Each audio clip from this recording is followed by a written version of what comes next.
Well, I'm Richard Cordray, the new director of the Consumer Financial Protection Bureau. Yay. And I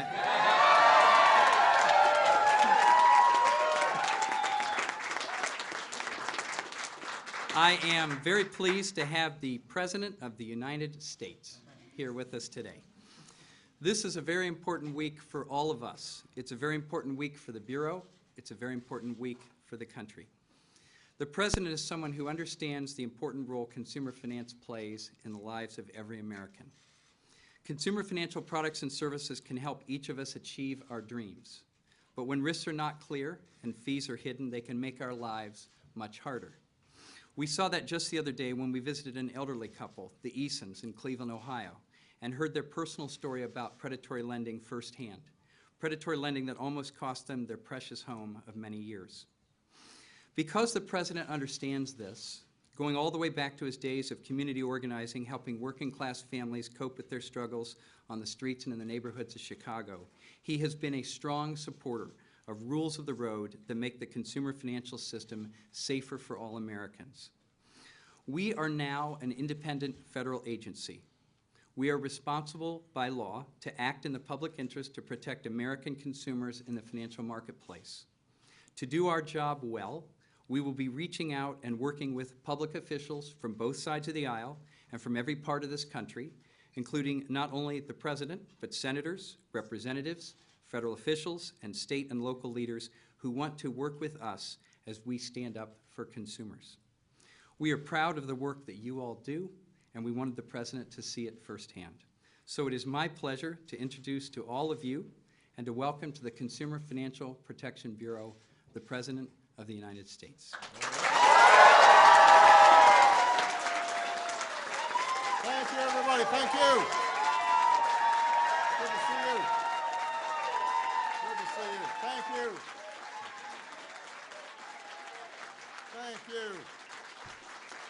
Well, it is wonderful to see all of you. I thought I would just drop by to help your new director move in. He's been a little busy, so I thought maybe some boxes, a little plant. I also just wanted to say hello to all of you who have just been doing extraordinary work in standing up what I think is going to be one of the most important agencies for people that there is. And I know that all of you have devoted enormous amounts of time and energy, and many of you are here making significant sacrifices with your families to make sure that this agency gets up and running really well. And so I just want to say thank you to all of you. Let me begin by saying a few words about the latest economic news. This morning we learned that American businesses added another 212,000 jobs last month. Now, altogether, more private sector jobs were created in 2011 than any year since 2005. And there are a lot of people that are still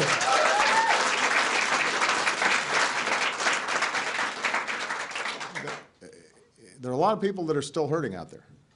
After losing more than 8 million jobs in the recession, obviously, we have a lot more work to do. But it is important for the American people to recognize that we've now added 3.2 million new private sector jobs over the last 22 months. Nearly 2 million new jobs last year alone. So after shedding jobs for more than a decade, our manufacturing sector is also adding jobs. It's 2 years in a row now. So we're making progress. We're moving in the right direction. And one of the reasons for this is the tax cut for working Americans that we put in place last year. And when Congress returns, they should extend the middle class tax cut for all of this year to make sure that we keep this recovery going. It's the right thing to do. There should not be delay. There should not be a lot of drama. We should get it done. And the American people, I think, rightly understand that there's still a lot of struggles that people are going through out there. A lot of families are still having a tough time. A lot of small businesses are still having a tough time, but we're starting to rebound. We're moving in the right direction. We have made real progress, Now's not the time to stop. So I would urge Congress to make sure that they stay on top of their jobs, to make sure that everybody else is able to enjoy hopefully an even more robust recovery in 2012. So the economy is moving in the right direction. We're creating jobs on a consistent basis. We're not going to let up, not until everybody who wants to find a good job can find one. But we have a responsibility to do even more than just try to recover from this devastating recession and financial crisis. We have a responsibility to make sure that the economy that we're rebuilding is one where middle-class families feel like they can get ahead again. A lot of the problems that we're dealing with are problems that existed even before the recession, even before the financial crisis. For a decade or more, middle-class families felt like they were treading water, that they were losing ground. And what we want to do is make sure, not just that we're getting back to the status quo, we want to make sure that we're dealing with those underlying problems. Getting to a point where middle-class families feel like they can get ahead again, where hard work pays off again, where everybody gets a fair shot, and everybody does their fair share, and everybody is playing by the same set of rules. And that's where all of you come in. Every one of you here has a critical role to play in making sure that everybody plays by the same rules, to make sure that the big banks on Wall Street play by the same rules as community banks on Main Street, to make sure that the rules of the road are enforced, and that a few bad actors in the financial sector can't break the law, can't cheat working families, can't threaten our entire economy all over again. That's your mission, to make sure that the American people have somebody in their corner, that American consumers have somebody who's got their back. And you finally got a great director who is tailor-made to lead this agency in Richard Corbin.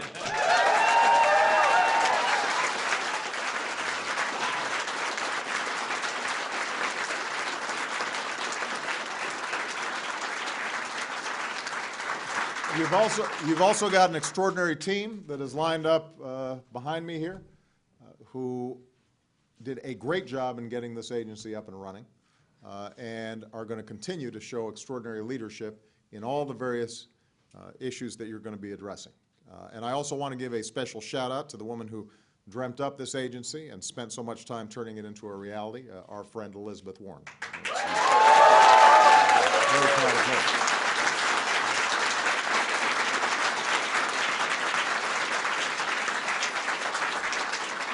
So just to be a little more specific, millions of working Americans use financial products like credit cards and student loans and mortgages, and that's a good thing. These products have a tremendous potential to make people's lives better, to buy products, to earn an education, to afford a home, to raise a family, and we all use them. But when they're sold in an irresponsible fashion, they can also make life brutally hard on people. They can turn the dreams of a family into a nightmare. Things like hidden fees and traps on credit cards and student loans cost working Americans billions of dollars. Things like subprime loans and skyrocketing interest that you can't escape can not only bring families to their knees, but the entire economy to its knees. And, you know, Richard just mentioned the example of this elderly couple that we met when we were in Ohio yesterday. These are folks, you know, the gentleman was a Marine who served in Korea. They had been married for 42 years. He had worked all his life. They had poured their savings into this home. Because of a code violation, obviously they're on a fixed income. They don't have a lot of money. They thought, well, maybe we can get a loan to make some modest repairs, and what initially was promised as an $8,000 line of credit to make these repairs ended up being an $80,000 debt with no repairs that threatened them going into foreclosure. And those kinds of stories are replicated all across the country.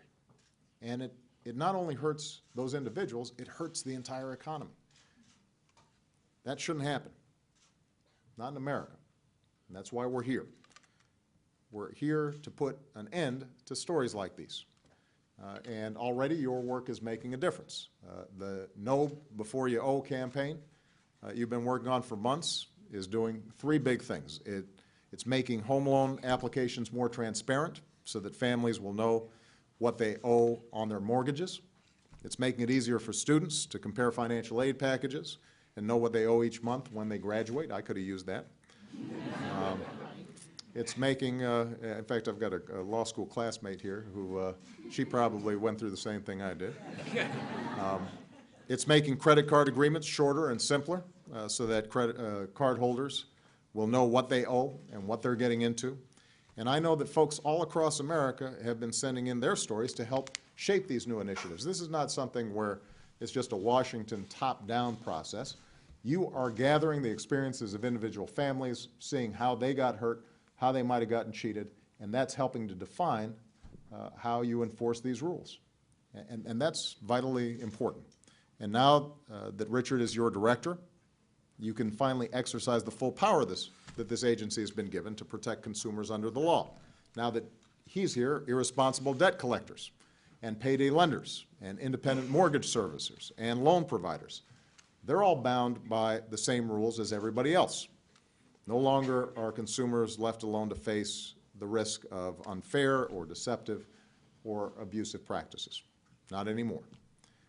So we can make sure that folks don't lose their homes or their life savings just because somebody saw them as an easy target. We can make sure that students don't start out in life saddled with debt that they can never pay back just because of a lousy deal. We can safeguard families and seniors and veterans from toxic financial products. We can help give everybody the clear and transparent information that they need to make informed financial decisions and have companies compete for their business in an open and honest way. That's Richard's commitment. That's my commitment. That's the commitment of everybody standing on this stage, and that's your commitment. And that's why this agency is so important. So I want to thank all of you for choosing to serve your country in these challenging times. Your mission is extraordinarily important. It's vital to the strength of our economy. It's really important to the security of working families.